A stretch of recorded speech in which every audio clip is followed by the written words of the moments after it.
for Villarreal, 2-1 for them to lift the trophy under Unai Emery. For Solskjaer, how does this game define their season? Well, he said you can define the season after tomorrow. So far, we've improved, but we'll only all go home happy if we win.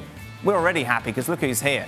Shaka Hislop, Ali Moreno and Mark Ogden to look ahead to this game. Mark, let's start with you. What's the big storyline in England going into this clash? Well, the big question is whether Harry Maguire will be fit to play for Man United. Obviously, he's the captain, he's the best defender. He doesn't usually miss many games, but he's not played since he injured his ankle at Aston Villa 2 weeks ago. And it's looking unlikely that he will play. He missed the open training session tonight, so unless he had a sneaky training session after all the journalists moved away, then Maguire's going to be struggling. I mean, even if he did train, the fact he's not played for 2.5 weeks means that he's going to be very kind of on the edge if he does play tomorrow. So I'd expect Maguire to miss out. And the big question after that is who plays in goal, whether it's going to be David De Gea or Dean Henderson. I think he'll go for De Gea, but Solskjaer hasn't really made a decision about either of them this season, so it'll be interesting to see what his selection is. Let's start with the Maguire quandrum, Mar. So it'd be who would come in alongside Lindelof? Well, Axel Tuanzebe looks like he's the favourite. I think that Solskjaer likes Tuanzebe. I think he's a bit more steady and reliable than Eric Bailly. I think Eric Bailly's got all the athleticism, he's got experience, but he does have his moments, Eric Bailly, where he can, lunge into a tackle, pick up a yellow or red card, and I think he trusts Tuanzebe more than Bailly, so I think it'll be Lindelof and Tuanzebe against Villarreal. Henderson or De Gea, Shaq, does it really matter? It's just a goalkeeper, isn't it? I'll ignore the second part of that question, Dan. I think he goes with De Gea. I think Ole Gunnar Solskjaer sticks with the player who's played in the cup competitions of late. And as much as Henderson started playing in Europe earlier this season, once he won over the #1 shirt, and as far as league competition goes, De Gea has played in the cup competitions. He'll continue. So does that mean if De Gea is picked, he is the ultimate #1 mark, and Henderson is going to be shipped out in the summer again? No. I think what happens on Wednesday night will define what happens. I think it does make a big difference. I think Dean Henderson won't accept being dropped or not picked for a Europa League final. I think De Gea is probably a bit more laid back, and I think that's part of the problem with De Gea, that people at United think that he's too laid back about things. But I think Solskjaer trusts him as being a better goalkeeper. He's still only 30. United believe they can actually turn De Gea around and get him back to his best. So I do think that if Henderson misses out, you'll see that as the end of the road from at United. He's very confident, Dean Henderson. He wants to play, and I think he will push for a move if he doesn't play on Wednesday. Regardless who plays at the back or in goal, Ali, you look at that attack, Cavani, Fernandes, Rashford, there is so much quality there, then it really should be enough, despite those frailties that may be at the back, to get United over the line.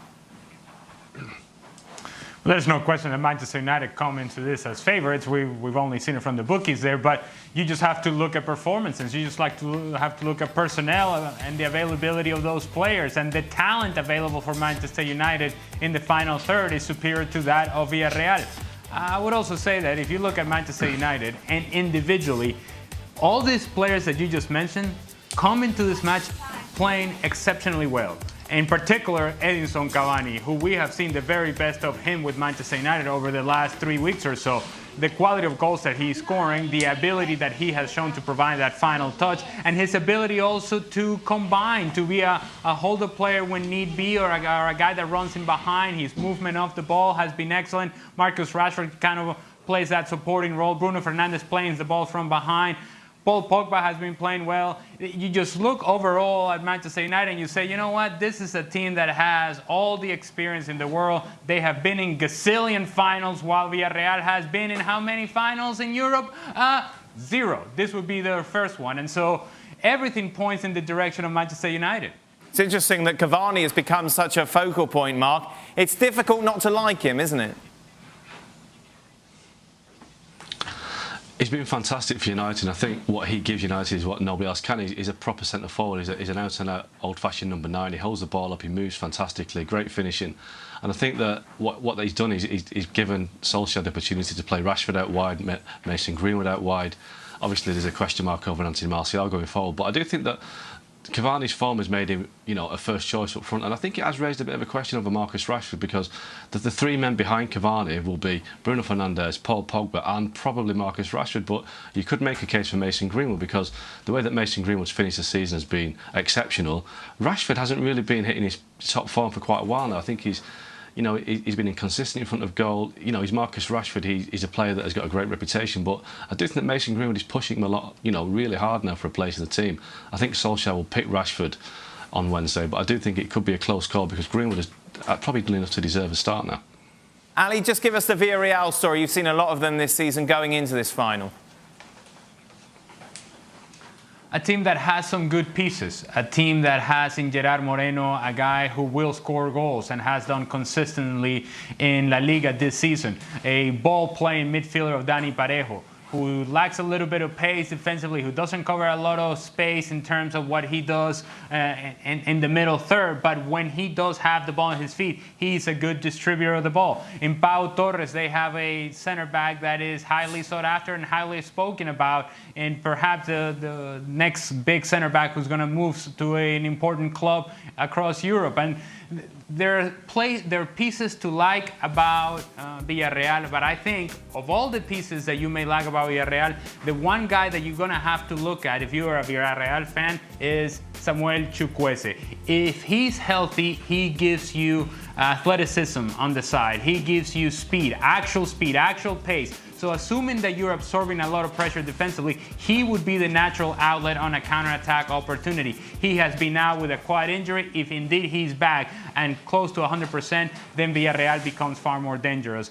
However, as I just said before, in terms of the talent level, I mentioned a few nice pieces for Villarreal, but they don't quite compare to what Manchester United has to offer. If Manchester United plays at their best, I don't think Villarreal has an opportunity here. However, anything less from their best, if you're Manchester United, then Unai Emery in an Unai Emery final, Europa League, then that team becomes dangerous. I think it's all about Manchester United and how they approach this game. Well, it's interesting you mention it, Emery. We saw there, Ali, what he's going for his 4th Europa League title.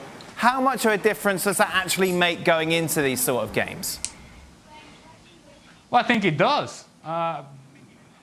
See, when it happens one time, you're like, coincidence. It kind of worked out. It kind of fell their way. But when it's happened 4 times, there's a know-how that Unai Emery has about playing these games with a team like Villarreal, and those Sevilla teams that he had in those finals, those were very similar teams to this version of Villarreal. And so you can see some of the parallels here. And so I think that Unai Emery will have this team ready to play, will have this team ready to go. There will be a setup tactically that will allow Villarreal to try to control the pace of the game. If they're able to do that, if they're able to slow it down and not make it a back and forth with Manchester United, then Villarreal kind of grows in confidence. And that's where Unai Emery kind of fits in that I think he knows very well what he has available, and I think he knows very well what his team needs to do in order to be able to beat Manchester United.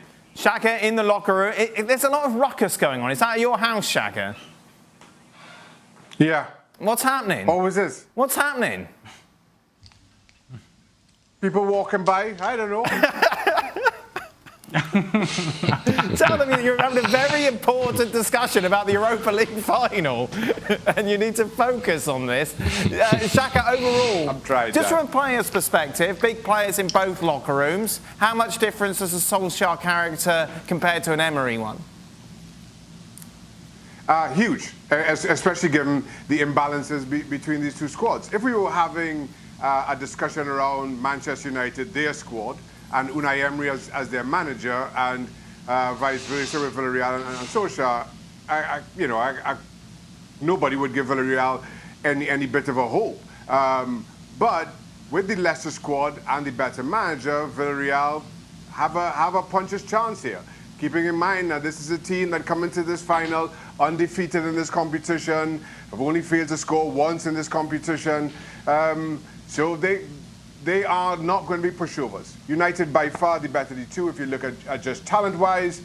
Maybe coaching plays a part, but right now you have to lead in talent, so you understand why the bookies make United as heavy favourites as they do. Well, thank you very much for watching ESPN on YouTube. For more sports highlights and analysis, be sure to download the ESPN app. And for live streaming, premium content, and let's not forget as well, ESPN FC 7 days a week. Subscribe to ESPN Plus.